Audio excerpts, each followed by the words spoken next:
Good morning from a beautiful winter's day here in Canada. It's the end of January. I thought I would do a 1 year update. Yeah, it's been 1 year since I got delivery or took delivery of my Ioniq 5. It's about a year and 2 weeks actually, to be exact, on the dot. So I thought I would just do a 1 year update, so then just go through my likes and dislikes of the vehicle. The likes are a lot longer than the dislikes I found for me personally on the vehicle, but each to their own, I think. So I'll start off with the dislikes, just get the nasties out the way. And the first one being, obviously we have approach handles. As you approach the car, the handles pop open and you get into the vehicle, and there isn't, unfortunately, in Canada where you leave the vehicle and the doors close. I think that's coming in slowly with a new digital key that Hyundai and Kia have launched. I haven't seen it here in Canada or in the US as yet. I'm not sure in the European markets. But yeah, auto lock when you leave the vehicle would be great. But hey, pressing the door handle as soon as you leave the vehicle is not an issue either, or the key for that matter. So here in Canada we have a small frunk, even on the rear wheel drive version, even though there's lots of extra space compared to European markets. It's something to do with legislation. I can't remember exactly, but I'm not too sure how Tesla got away with it. They're bigger frunks, but Hyundai didn't. But that's another story. But yeah, the small frunk, but it's practical. I mean, I keep my charging cables and the tire repair kit in there. I've got the tripod that I use for my phone and that sort of thing in there, and still some extra space. On the winter days, I put my smelly boots in there when we drive in long distances, and it's been pretty cool. And walking the dogs as well, if they make a poo where they're not supposed to, we pick it up and put it in the front, take it home. So it's practical as such, and obviously we wipe it and clean it and as we go along. Another thing on this type of vehicle, wireless CarPlay. I mean, I drove a Hyundai Kia Kona the other day. It was also the same 2022, and they had wireless Apple CarPlay and Android Auto. So why didn't we get it on the Ioniq 5? But again, maybe it's a cost saving just to get the vehicle to market, I understand, which would be great. Yes, the rear window, as you can see behind me, you can't see out of. That was 2 weeks ago I washed it. Obviously all the salt in it on the roads, I just picked it up and in the rain and that sort of thing, and it just blacks it out. It's not too bad. I mean, the side mirrors work perfectly fine. The rear camera, I just clean that every day or every second day, and that works just fine. I get around it. And there was one day, we were stuck in traffic, and the wind or rain was coming through and hitting the rear view mirrors here, and snow, and was just packing up, and I couldn't see anything. So I had to put the rear windscreen heater on and obviously defrosted the mirrors, and away we went again.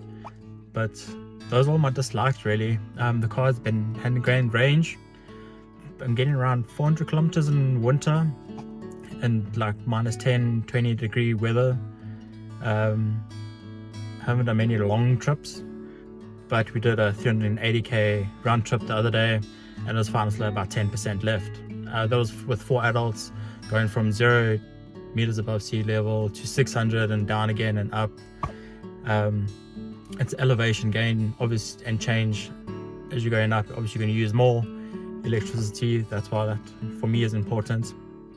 Whereas if you're just doing 380k's on a straight flat road, Hyundai Kona, actually a couple of years ago, I think it was 2-3 years ago, they did 1,000 kilometers on the Hyundai Kona. Why? Because they were on a flat road, they did 40k's an hour, and they got 1,000 kilometers out of that little EV. It is efficient as it is. It boggles my mind. So onto my likes, and we'll start my first like with the approach handle. I like the approach handle. Walking up to the car, the handles pop open, you're getting and get going type of thing. It's a pretty cool little show off feature I found as well. But that's me, I like it. For summer months, the auto driver's down window, so you lock your car and then hold down the unlock button and it'll drop the driver's side only window down. It doesn't go back up again. I think again it's for safety reasons. I know on some other vehicles, especially back in South Africa where I'm from, you would lock the vehicle and all the windows would go up, or all windows would go down, and even pop sunroofs on those vehicles. The frunk, like I had in my dislikes, I found the frunk still pretty, even though it's so small, it's still useful. Putting all this stuff in there. Even almost had Indian food the one day, and rather than stick up the car, I put the Indian food inside there just to keep all the smells in there, because I like the new car smell, and why not, let's keep it as long as possible, really. I mean, this is my first brand new car ever. At the age, I'm mid-30 at the moment. I've always had 10-15-year-old vehicles, so I want to try and keep that new car feel as much as possible. The rear seating, so whenever I have passengers in the back, they're all concerned, hey, do you need people in the front, do you need to move forward, and that sort of thing. They still have a foot of space in the back there. When we've been traveling and doing big grocery shops, because we're about 200 kilometers away from a Costco, we obviously, with inflation or other nonsense at the moment, prices are going up, doing a round trip to Costco, we pack the back, and we've had suitcases and that. Obviously we have to go over for an overnight trip, and coming back, just move the seats slightly forward and put all the groceries, all the luggage, everything in there, and it's been fantastic. Even in the little well between the back seat and sort of the ledge of the trunk, really, there's a nice little ledge in there. We put some plants in there, or you can put stuff that needs to stand up, like the milks and all that sort of stuff, and put in there. And it's been pretty useful. I don't know if you've seen one of my previous videos. I did a camping video, and that you could put it down, push the seats forward, and you create yourself a little bench or a full flat area. I think it was about 2 meters long, if I remember correctly, but that's in one of my other videos. You can check that out. What I discovered a couple months back was a rear 12 volt. I think it was June of last year, so 6 months after owning the vehicle, I discovered I had a rear 12 volt plug in the trunk. That was a pretty nice surprise. I enjoyed that. So got that in the back there. Obviously, second to, if you've got a vehicle, to load adapter out the back there by the charging ports. That's about it. And then driver settings, so you have driver 1, driver 2. You can link it via Bluetooth to the different profiles. I haven't tried linking my partner's driver profile to their phone as yet, but I need to get that done as we start swapping cars more. Adaptive cruise control. Every single day, every time I drive the car, I use cruise control. I stay just off the highway. I'd turn off our road, side road, onto the highway, and then I would do about 40-50 kilometers on the highway. And cruise control and adaptive cruise control, driving through the city, it's a no-brainer. I love the adaptive cruise. There's a whole bunch of different settings. You can have the car mode, and you can also, it has a learning mode, so where it learns the way you drive, and it adapts. The adaptive cruise control adapts to what you've been driving. You just hold down, I think it is the distance following feature, and that adjusts to your driving conditions or your driving input to what the vehicle does. Voice commands that have just landed here in Canada. I'll put a picture up of the voice commands. What I have found is you have to recite it word for word. I tried a whole bunch of things the other day and just wouldn't recognize me, although we are in an area where there is shoddy cell service, so maybe it just didn't understand it enough, or I mumble and don't pronounce my words clearly, so maybe they had struggles.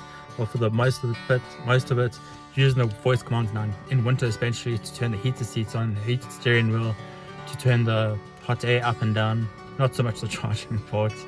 Only when I get to the rear of the vehicle, I remember I've got a voice command for the charging port, but that's pretty cool. I hope to see maybe they add some really cool other little features. We discovered lately that Hyundai have a Blue Link app to some of the smartwatches. I don't have a smartwatch at the moment, so I haven't been able to try that, but maybe that's something for anyone else who has a smartwatch to try it. It's called My Hyundai with Blue Link, and I think that's the app that you download to your watch phone and sync it across, something like that, so you guys can check that out. But to wrap up, so a year in, and the car has been going well. I haven't had a draft yet, so I haven't put any paint protection film on yet. I bought all the gadgets to do it. I just need to order the film, and as soon as summer breaks and it can get clean, I can wash the car nicely, then I'll start wrapping the vehicle.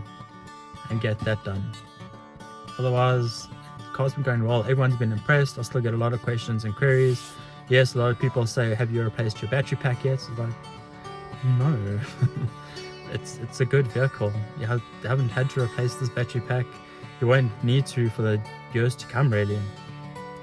And it's been very practical. Like I said, the space in the back is phenomenal. Passengers have been happy in the back doing long road trips. We did a 600-700 kilometer road trip the other day, and everyone was happy. The sound for me is perfect. My driving seat position to see in the speedometer, it's fine for me.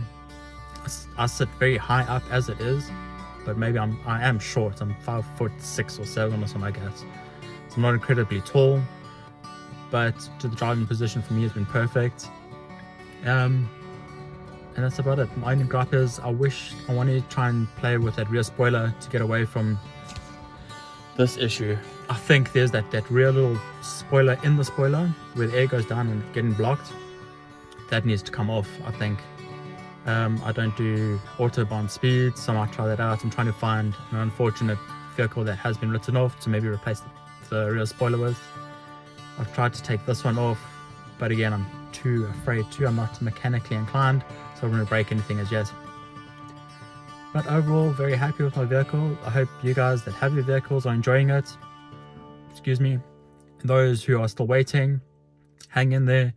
It's coming. A lot of people have cancelled their orders to go with Tesla with a lot less range. They feel it's a better deal, but each to their own again. I mean, I was looking at a Tesla before I bought this one. I love the Tesla just for the climate where we are. The frameless windows wouldn't work where it ices up overnight. And there's other creature comforts that I enjoy that's not on that vehicle, but that's just me. That's my personal opinion. But I love the gadgets on the Tesla.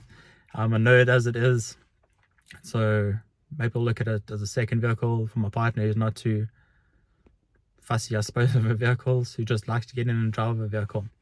But we'll see. So we'll see what happens in the next year. Here's to the next year. I'm going to try to do another range test either this weekend or next.